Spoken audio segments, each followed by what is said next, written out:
স্ট্রেচারে শুয়ে আছে শ্রেয়ান। পরনে হসপিটালের নীতি অনুযায়ী আকাশী রঙের কাপড়। তার গভীর চোখ দুটো পলকহীন সেটে রেখেছে পাশের তুলে নেত্রদয় অভিমান উপচে পড়া চোখের গহীনে। উহু পলক ফেলছেন না মোটেও। এক পর্যায়ে ঠোঁট উল্টে নিঃশব্দে হাসল শ্রেয়ান। এক হাতে ক্যানুলা আটকে ছিল তার, সেদিকে একপল তাকিয়ে অপর হাত রাখল প্রথার গালে। ভালোবাসার ছোঁয়া পেয়ে আরো অভিমানী হয়ে উঠেল প্রথার চিত্ত। গাল থেকে ঝটকায় শ্রেয়ানের হাত সরিয়ে অন্যদিকে মুখ ঘুরিয়ে নিল। শ্রেয়ান ঠোঁট চুকা করে ফের হাসে। তার অভিমানীটা কি একটু বেশি ভয় পেল তাকে হারানোর? হয়তোবা, না হলে কি এত অভিমান সেধে সেধে করবে? কিছু হয়নি তো আমার। দেখো একদম ফিট আছি আমি। মুখ খুলল না প্রথা। কুলুপ এঁটে ঈষৎ সামনে পিছে ঝিমাতে লাগলো ফুসফুস নিঃশ্বাস টেনে। শ্রেয়ান মাথা চুলকায় হালকা। ছোট ছোট চোখে চেয়ে বলল, কথা বলবে না? না। চিবিয়ে জবাব দেয় তড়িৎ। ঠোঁট গোল করে, ও এর মতো করে শ্রেয়ান। একটু নীরবতার পর জানতে চাইল কোমল স্বরে, ভয় পেয়েছিলে খুব? প্রথা ছলছল চোখে তাকালো। দৃষ্টিতে হারানোর ভয়। শ্রেয়ানের পেটে হালকা চাপড় মেরে বলল, তো পাবো না। কে বলেছিল সামনে এসে দাঁড়াতে? আমি না এলে তো তোমার গায়ে এসে লাগলো তীরটা। তখন আমায় কে সামলাতো? আর অ্যাঞ্জেলকেই বা? কেবল চেয়ে রইল প্রথা। কিছু বলল না। আজ দুদিন ধরে শ্রেয়ান হসপিটালে অ্যাডমিট। শাহিন সেদিন স্বীকারোক্তি দিয়েছে যে শ্রেয়ানের আসল বাবা শিশির জওয়ানকে গাড়ির ব্রেক ফেল করিয়ে অ্যাক্সিডেন্টের মাধ্যমে মৃত্যু ঘটিয়েছে শাহিন। তার উদ্দেশ্য ম্যানেজার থেকে মালিক হওয়া। কিন্তু বিপত্তি ঘটে তখন, যখন জানতে পারে যে শিশির জওয়ানের স্থাবর অস্থাবর সকল কিছুর উত্তরাধিকারী তার 3 বছর বয়সী একমাত্র সন্তান শ্রেয়ান জওয়ানের নামে লিপিবদ্ধ। এবং তার পরিণত বয়স হওয়ার আগে সেগুলো সামলাবে শিশির জওয়ানের স্ত্রী সায়লা খানম। তখন শাহিন দিশেহারা হয়ে পড়ে। কি করবে না করবে পথ খুঁজে না পেয়ে স্ত্রী সেতার সাথে প্ল্যানিং করে যে সায়লা খানমকে বিয়ে করবে। কিন্তু সায়লা খানম নিজের সন্তান নিয়ে বাকি জীবন কাটিয়ে দেয়ার সিদ্ধান্ত নিলে শাহিন শিশিরের বাবা আজম সাহেবের নিকটতম ব্যক্তি হয়ে তাকে ইমপ্রেস করতে লেগে পড়ে আর বুঝায় যে সমাজে বেঁচে থাকতে হলে সায়লা খানমের একজন কাল প্রয়োজন। তাছাড়া শ্রেয়ানেরও প্রয়োজন বাবার ভালোবাসা। আজম সাহেবের কতদিনই বা বাঁচবে? তাদের কতদিন প্রোটেক্ট করতে পারবে? এক সময় তাকে বুঝাতে সক্ষম হয় শাহিন এবং নিজের বিয়ের কথা গোপন রেখে এটাও বলে যে সে সাইলার প্রতি সহানুভূতিশীল হতে গিয়ে তার মায়ে পড়ে গেছে, তাকে ভালোবেসে ফেলেছে। অতঃপর সায়লা খানমের পরিবার এবং আজম সাহেবের জোড়াজড়িতে সায়লা তাদের মতকে সম্মতি জানাতে এক প্রকার বাধ্য হয়। তারপর গ্রাম থেকে আসা শাহিন নিজের নামের পাশে পদবি পায়, শাহিন জওয়ান নামের। ভোগ করতে থাকে আয়েশি জীবন। দেশে থাকলে তার বিবাহিত জীবন নিয়ে সন্দেহের সৃষ্টি হবে, তাই নিজের স্ত্রী শ্বেতা এবং সন্তান রাউনাফকে পাঠিয়ে দেয় ইংল্যান্ড। সেখানেই তাদের জীবন যাত্রা শুরু করে। শাহিন মাস কয়েক অন্তর যেকোনো সপ্তাহ নিজ পরিবারের সাথে কাটাতে সেখানে যায়। আর রাউনাফ ওরফে যে কে সন্তানের সামনে নিজের পাপের কথা উপস্থাপন করতে যে কোন বাবারই দ্বিধা কাজ করবে। ছেলের কাছে নিজেকে সৎ প্রমাণ করতে এবং শ্রেয়ানের সম্পদ নিজের হাসিল করতে ছেলেকেই দাবার গুটি হিসেবে ব্যবহার করল শাহিন। ছোট থেকেই বাবার ভক্ত ছিল রাউনাফ, কিন্তু সে বাবাকে তেমন কাছে পায়নি। শাহিন তাকে বুঝিয়ে দিয়েছে যে এর পেছনে দায়ী একমাত্র শ্রেয়ানি। তাকে আগলে রাখতে গিয়েই শাহিন রাউনাফকে সময় দিতে পারেনি জীবনে। সেই ক্ষোভের বহিঃপ্রকাশ আর বাবার ন্যায় অর্থলোভীর জন্যই শ্রেয়ানের কাছ থেকে প্রথাকে আলাদা করেছিল। কারণ তারা পূর্ব হতেই জানত যে শ্রেয়ানের প্রাণভোমরা প্রথার মাঝেই লুকিয়ে আছে।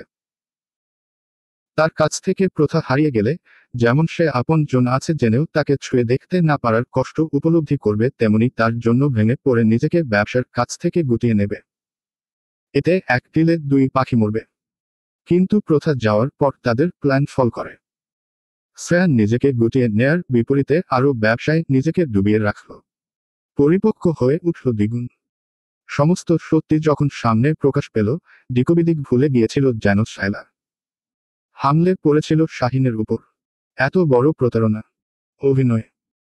মৃত্যু পথযাত্রী হয়েও এত লোভ যে এখনো শ্রেয়ানের কাছে প্রপার্টি দলিলে স্বাক্ষর চাইছে নেহমাতকে আটক করে। শাহিন কেবল হাসে ক্রূর। তখনই তাদের আস্তানায় অ্যাটাক করে পুলিশ। রাউনাফ জানত এমন কিছু হবেই, তাই পূর্ব প্রস্তুতি নিয়ে রেখেছিল।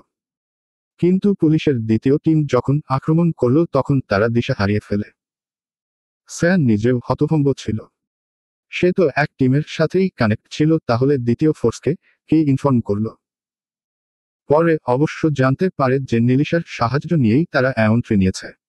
আন্ডারওয়া, রলডেসি, ফ্রেড সিরিয়াল কি লার্জে হে কন্ট্রাক্ট নিয়ে বড় বড় ব্যক্তিত্ব সম্পন্ন মানুষকে খুব নকরত এই যে হে দুটি রে পছয়েটি খুব নের অপরাধে যে কে ওরফের রাউনাফকে গ্রেফতার করা হয়। তথ্যগুলো অবশ্য তার গ্রেফতারের পরেই উদ্ঘাটন করা হয়েছে। শাহিন ও বর্তমানে পুলিশের হেফাজতে। জীবনে এত কিছু করেও খালি হাতে ফিরতে চাইছিল না রাউনাফ। শেষবারের মতো শ্রেয়ানকে নিঃস্ব করে দিতে পুলিশের হেফাজত হতে ছুটে এসে প্রথার উপর দক্ষ হাতের নিশানাতে তীর ছুঁড়েছিল সে। ভাগ্যক্রমে প্রথাকে আগলে নিয়ে তার সামনে ঢাল হয়ে দাঁড়ায় শ্রেয়ান। তৎক্ষণাৎ তীর বিদ্ধ হয় শ্রেয়ান। সেই থেকে হসপিটালে আছে সে। ডিগ্রি, কাছে এসো। না, যাব না, কড়া জবাব প্রথার। শ্রেয়ান চেয়ে রইল আশাহত চোখে। খানিকটা পর পিছেল হেসে চোখ খিচে আর্তনাদী ভঙ্গিতে উচ্চারণ করল, আহ। টুল ছেড়ে তড়িৎ বেগে প্রথা উঠে দাঁড়ায়। শ্রেয়ানের নিকটে গিয়ে কিঞ্চিত ঝুঁকে বুকে হাত বাড়িয়ে বিচলিত গলায় বলল, কি হয়েছে? কষ্ট হচ্ছে খুব, বলেই প্রথার ঘাড়ে হাত গুলিয়ে বুকে চেপে ধরল তার মাথা। অতপর বলল, এখানে চিনচিন ব্যথা হচ্ছে, একটু আদর পেলেই সেরে যাবে বোধ হয়। নিজেকে আনতে অপারগ হয়ে ওভাবেই পড়ে রইল প্রথা। ঠোঁটে লাজুক হাসি ধরে রেখে জড়িয়ে ধরে চুমু খেল দুটো। হয়েছে এবার, ছাড়ুন, মেয়ে হেসে পড়বে এক্ষুনি। দীর্ঘশ্বাস ফেলে শ্রেয়ান, অ্যাঞ্জেল ছাড়া কেউই আমায় ভালোবাসে না। আহ, জীবনটাই বৃথা। চোখ ছোট ছোট করে তীর্যক দৃষ্টিতে মাথা তুলল প্রথা। শ্রেয়ানের নজর গহীনে দুষ্টু ইঙ্গিত। দাঁতের দাঁত নিষ্পেষিত করে বুকের ডান পাশের ক্ষতস্থানে আলতো চাপড় মেরে রাগত স্বরে বলল, সেদিন না আই লাভ ইউ বললাম? চিরে বেজেনি। ভালোবাসো যে প্রমাণ পেতে আমার অন্য কিছু চাই। কণ্ঠে মাদকতা, চক্ষু হাসছে চতুর ইশারায়। ভ্রুকুটি করে প্রথা, অন্য কিছু মতলব জানতে চাইলে ইশারায় কাছে ডাকে শ্রেয়ান। বাধ্য মেয়ের মতো কান নিয়ে যায় শ্রেয়ান মুখের নিকটে। পরে যা শূন্য চোখ পাকিয়ে তড়িৎ সরে আসে প্রথা। দুহাতে মুখ কুজে চেঁচিয়ে উঠল, ছিবেল জো পুরুষ। বাঁকা হেসে কোমর জড়িয়ে কাছে নিয়ে হাতের আঁচলে ঢেকে রাখা চেহারায় তাকিয়ে রইল অনিমেষ। হৃদয়ে সুখানুভূতি হচ্ছে তীব্র আকারে। আজ থেকে দূরে থাকার চিন্তা মুক্ত। কাছে আসার মৌসুম যেন করা নাচে নিকটে। পাপা, আবেগ মিশ্রিত বাদশা কণ্ঠস্বর। তৃত দূরে সরে আসে প্রথা। থমথমে মুখে তাকায় দরজার অভিমুখে। আদওয়ার হাত ধরে দাঁড়িয়ে আছে নেহমাত। শ্রেয়ান মেয়েকে দেখে হাসে স্নিগ্ধ। হাত বাড়িয়ে কাছে ডাকতেই ছুটে আসে নেহমাত। রাউনাফের সাথে হাতাহাতির শঙ্খ, অর্শের ডান হাতে জখম হয়েছে শ্রেয়ানের, সেটা এখনো ব্যান্ডেজে আবৃত। নেহমাত সেখানে টুপটাপ দু চারটে চুমু খেয়ে বা পাশের বেডে শুয়ে পাপাকে জড়িয়ে ধরে কান্না মিশ্রিত গলায় বলে, রাউকান ব্যাড আঙ্কাল তোমায় হাত করেছে। পচা আঙ্কাল। মুখ বাড়িয়ে মেয়ের গালে ঠোঁট ছুঁয়ে দিল শ্রেয়ান পরম যত্নে। গালে গাল লাগিয়ে বলল, পাপার জন্য দুঃখ পেয়েছ? অনেক। এখানে ব্যথা হচ্ছিল। বুকে হাত রেখে ঠোঁট উল্টে বলে। হেসে ফেলল শ্রেয়ান, সাথে বাকিরাও। আদওয়া দূর থেকেই জানতে চাইল, স্যার এখন কেমন লাগছে? ব্যাটার ফিল করছেন? সাই জানায় শ্রেয়ান। একটু পর সেখানে পরিবারের বাকি সদস্যরাও প্রবেশ করে। সায়লা খানম অপরাধী মুখে দূরেই দাঁড়িয়ে আছে। তার ভেতরে তৈরি হয়েছে নিজের প্রতি তীব্র নিন্দা, অপরাধ বোধ। এই বলে যে শাহিন সম্পর্কে না জেনেই গোটা জীবন পার করে দিল। আর তার সাথে জীবন জড়িয়েছে বলেই শ্রেয়ানকে আজকের মতো জঘন্য পরিস্থিতির মোকাবিলা করতে হয়েছে। যদি সেদিনই শাহিনকে বিয়ে করার সম্পর্কে মত না দিত তাহলে আজ পরিস্থিতিটাই ভিন্ন হতো। মা। শ্রেয়ানের ডাক শুনেও মাথা নত করে রাখে সায়লা। লজ্জা, অপরাধ বোধে শ্রেয়ানের চোখে চোখ রাখার সাহস দেখাতে পারছে না। তার নিকটেই নিষ্প্রাণ চোখে অদৃশ্যে চেয়ে আছে শ্রেয়া। মা, দূরে সরে আছো কেন? আমার কাছে আসবে না? অশ্রুসিক্ত নয়নে মাথা তুলে সায়লা। ঠোঁট কামড়ে এগিয়ে আসে এক পা দু পা। স্ট্রেচারের নিকটে এসেই ডুকরে উঠে বলে, আমি হয়তো মা ডাক শোনার যোগ্যতায় হারিয়ে ফেলেছি, তাই না? ভুল করে ফেলেছি বড়। তোর কাছে কি ক্ষমা চাইব? আমি তো নিজেকেই নিজে ক্ষমা করতে পারছি না। এত বড় ভুল কি করে করলাম আমি? একটা জঘন্য মানুষের সাথে এতগুলো বছর। মলিন হেসে তার হাত মুঠো করে ধরে শ্রেয়ান পাশে বসিয়ে মাথা রাখে তার কোলে। ভাগ্যের লেখন চায় না খণ্ডন কথাটি তুমিই বলেছিলে আমায়। তাহলে আজ কেন নিজেকে দোষারোপ করছো? আমি জানি আমার মা কোন ভুল করতেই পারে না। শাহিন যাও। ছুরি শাহিন আলমের সাথে রক্তের কোন সম্পর্ক আমার নেই জেনে ডিপ্রেশনে পড়ব বলেই তো তুমি কথাটি কখনো জানতে দাওনি আমায়, তাই না? এই নিয়ে আমার কোন অভিযোগ নেই তোমার প্রতি। মা, ভুলে যাও যে শাহিদ নামের কোন মানুষ ছিল আমাদের জীবনে। সব পেছনে ছুঁড়ে ফেলে সামনে তাকিয়ে দেখো তোমার সন্তান আর নাতি নাতনিদের। বাকি জীবন পার করতে এটুকুই যথেষ্ট নয় কি?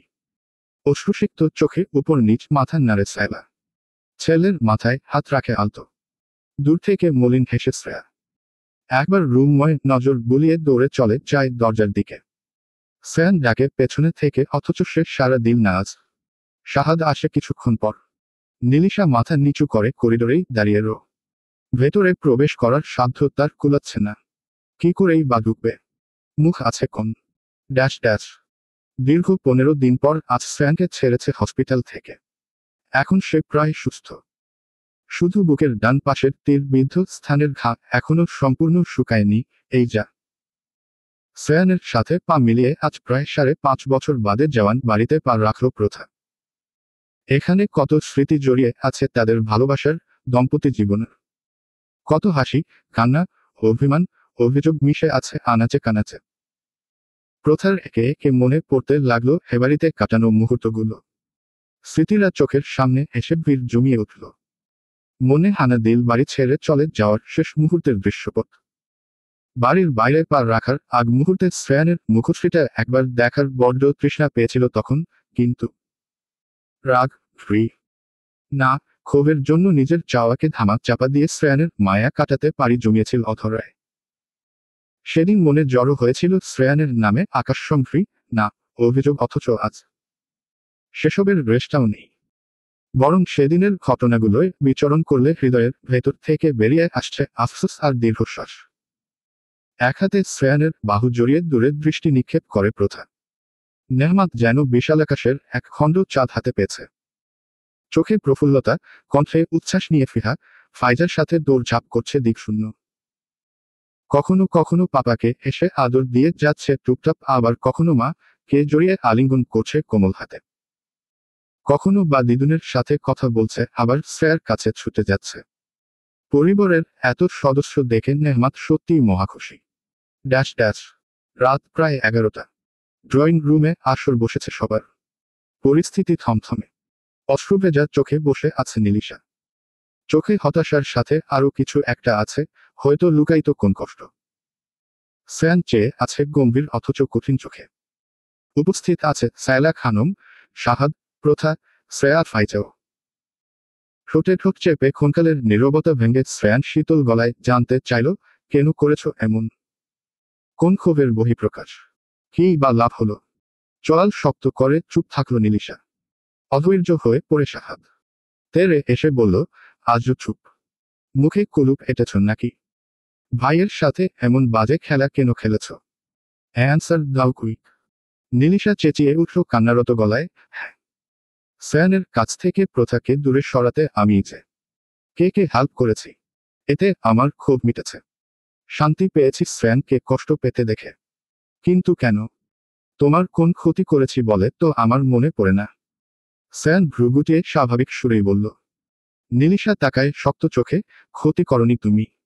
আনাকে মনে আছে? আরে, আনা শুধু আমার ফ্রেন্ড ছিল না, ও আমার বোনের মতো ছিল। আমার সুখ দুঃখের সাথেই। শুধুমাত্র তোমার জন্যই ও আজ আমার কাছে নেই। তোমাকে ভালোবেসে ইমরি তত্ত্বকে বরণ করেছে। চকিতে শ্রেয়ানের দিকে তাকায় প্রথা।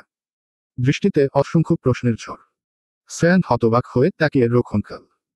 অতপর বলে, আমায় ভালোবেসে মৃ তত্ত্বকে বরণ করেছে মানে? কি বাজে কথা বলছো? আমি বাজে বকছি? সেদিন আনায়া ক্যাফেতে তোমায় প্রপোজ করেনি, আর তুমিও তাকে রিজেক্ট করনি। তুমি তাকে রিজেক্ট করার পরই তো।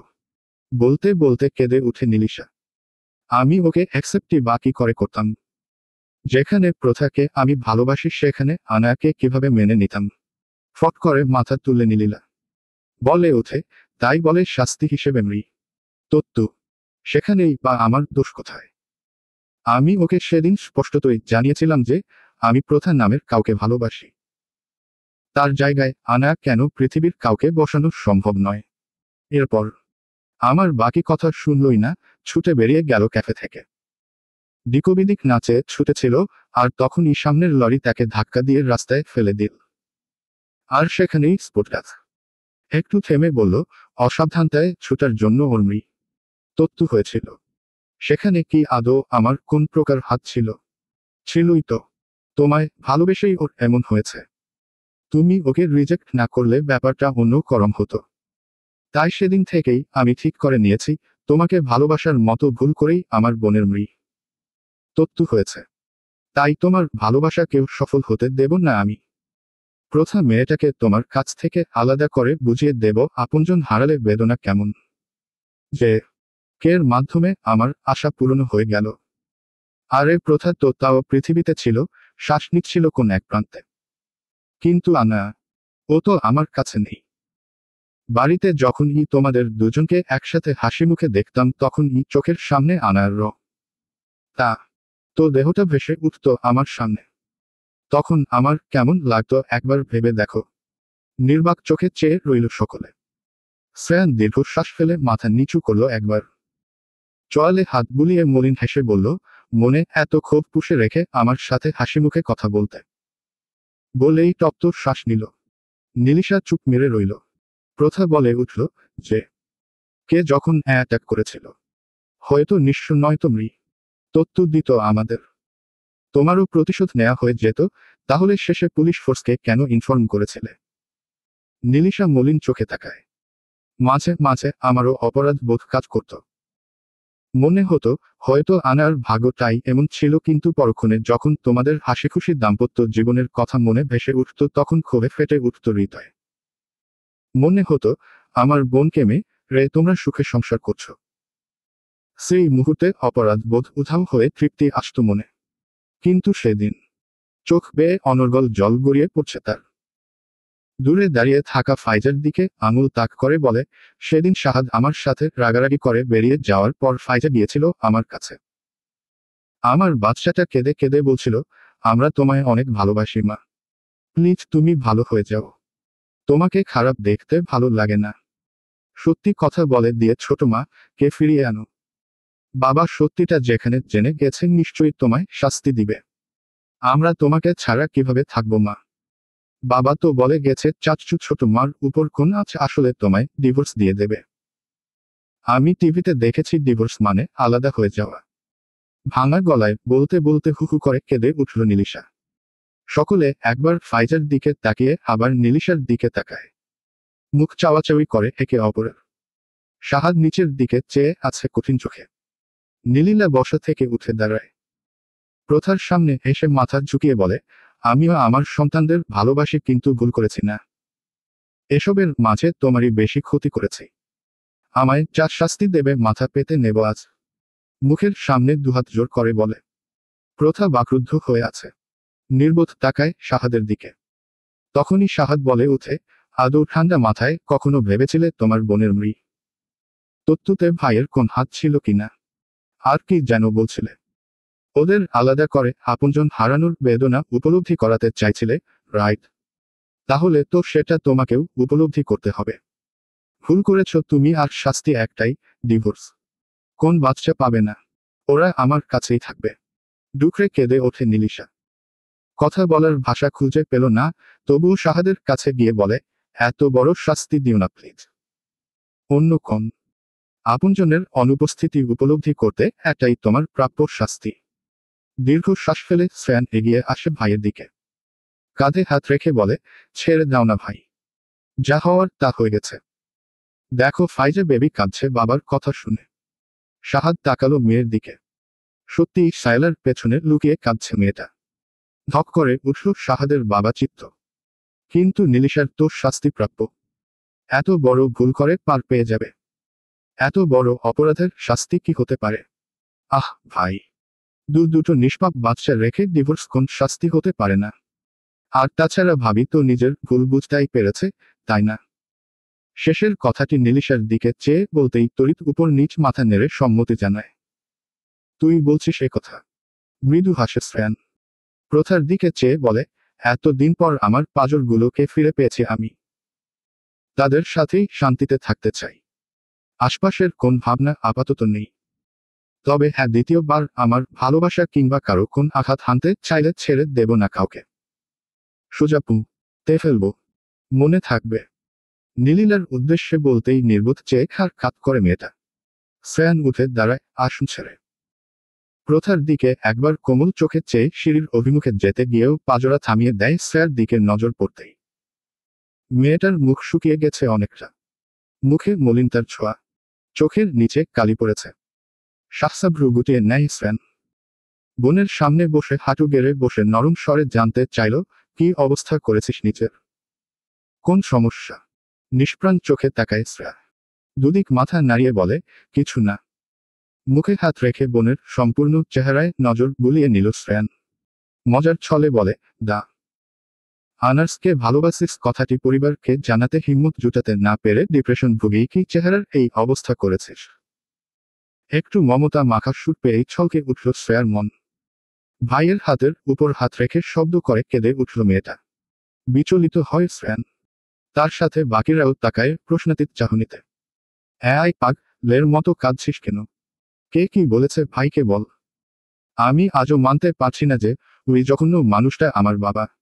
ওনার তো আমার শরীরে বইছে। আমার ইচ্ছে করে ছুরি দিয়ে ক্ষতবিক্ষত করে ওই জঘন্য মানুষের রক্ত শরীর থেকে বের করে নিতে। আমি এটাও মানতে পারছি না যে যে শিশির জওয়ানের তো তোমার শরীরে বইছে তা আমার শরীরে নেই। আমার খুব কষ্ট হচ্ছে দা ভাই। শ্রেয়ান হাসল মলিন।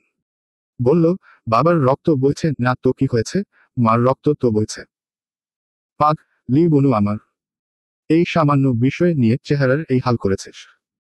পরশু দিন যখন আনার্স তার মাকে নিয়ে বউ দেখতে আসবে তখন যদি রিজেক্ট করে দেয়। কান্না থামিয়ে হতবাক হয়ে তাকায় শ্রেয়া। পরশু আনার্সরা দেখতে আসবে মানে? তাহলে কি ভাই সব জেনে গেল?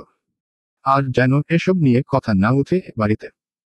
কাল নতুন সূর্যোদয় হওয়ার সাথে সাথে বাড়িতেও যেন সবকিছু নতুন রূপে শুরু হয়। বলতে বলতে পা চালায় সিঁড়ির দিকে। সবাই তাকিয়ে রসে দিন। সে সঙ্গে দীর্ঘ নিঃশ্বাসের সাথে মনকে স্থির করে নেয় সবকিছু নতুন রূপে শুরু করার অদম্য ইচ্ছা শক্তি নিয়ে। ডিগ্রি অ্যাঞ্জেল দৌড় হতে মুখ বাড়িয়ে ডাকল। ফিহার সাথে উল্লাসে মেতে উঠা নেহমাত তড়িৎ তাকায়। হাত বাড়িয়ে বলে, পাপা এখনো ঘুমোনি তোমরা? এগিয়ে আসে শ্রেয়ান। আজ সব রুলস ব্রেক। কেমন লাগলো দাদু বাড়ি? হ্যাপি তুমি? এতগুলো হ্যাপি। দুহাত প্রসারিত করে পরিমাণ বোঝায় নেহমাত। শ্রেয়ান দুকোলে দুজনকে তুলে নিয়ে শুয়ে দেয়। চুমু দিয়ে বলে, আজকের মতো ঘুমিয়ে পড়ো। পাপা মাম্মি কই? মাম্মি আছে তো। ওকে হো, মাম্মিকে বলে দিও গুড নাইট। ডিগ্রি নিজেদের বেডরুমের সামনে এসে ঢুকলে প্রথা। আজ দীর্ঘদিন পর নিজেদের বরাদ্দকৃত কক্ষের সামনে এসে বুকের ভেতর অদ্ভুত ভয়ঙ্কর ধুকপুক করছে। অস্বস্তিরা গ্রাস করছে আষ্টেপৃষ্ঠে। মনে দ্বন্দ্ব চলছে ঢুকবে কি ঢুকবে না। কাউচে বসে গভীর মনোযোগে এক দৃষ্টিতে দোরের পানে চেয়ে আছে শ্রেয়ান। পর্দার আড়ালে এক অবয়বের দেখা মিলছে কিন্তু সেটা স্থির হয়ে আছে। ভেতরে পা রাখতে ভয় পাঁচশো চান। ভেতর হতে এমন মাদকতা মিশ্রিত কণ্ঠস্বর কর্ণকোহর পৌঁছাতেই শিরদাঁড়া বেয়ে শীতল কিছু বয়ে গেল প্রথার। চোখ খিচে জোরে শ্বাস টানে একবার। অতঃপর নিজেকে সংযত করে আলগোছে পা রাখে ভেতরে। ধীরস্থির এগিয়ে যায় বেডের দিকে। একপল আর চোখে তাকানোর ক্ষুদ্র প্রয়াস চালায় শ্রেয়ানের মুখে। খট করে দরজা বন্ধের আওয়াজ আসতেই চোখ বুজে নিল প্রথা। কম্পিত হৃদয় নিয়ে নজর বুলিয়ে নেয় রুমময়। এখানে ছড়িয়ে ছিটিয়ে আছে কত শত স্মৃতি। দেয়ালে এখনো তাদের ছবিটা দৃশ্যমান। অবাক চোখে চেয়ে প্রথা। শেষ দিন যেভাবে রেখে গিয়েছিল রুমটা আজও তেমনি আছে। দেখার মাঝে শুভ্র আলো নিভে গিয়ে নীল রঙের ড্রিম লাইট জ্বলে ওঠে। চকিতে পিছে ফিরে প্রথা। শ্রেয়ানের অবয়ব তার দিকে এগিয়ে আসছে এক পা দু পা। কম্পিত হাতটা বুকের উপর রাখে, যেখানে ধরফর করছে বুক। কাঁপছে হৃদয়। মনে হচ্ছে শরীর দুর্বল হয়ে আসছে প্রথার। হাতে দুধারের উড়োনা খামচে ধরে ফট করে ঘুরে যায় রমণী। ক্ষণকাল পর টের পায়ে পিঠে উষ্ণ শ্বাসের ছোঁয়া আঁচড়ে পড়ছে। কোমরে দুটো হাত বিচরণ করছে। ঘন ঘন শ্বাস ত্যাগ করে হাত দুটোতে হাত রাখে প্রথা। শ্রেয়ান আরেকটু গভীর হয়। ঘাড়ে ঠোঁট ছুঁয়ে মুখ গুজে দিয়ে বলে, ওয়েলকাম। প্রথার কণ্ঠ রোধ হয়ে আছে।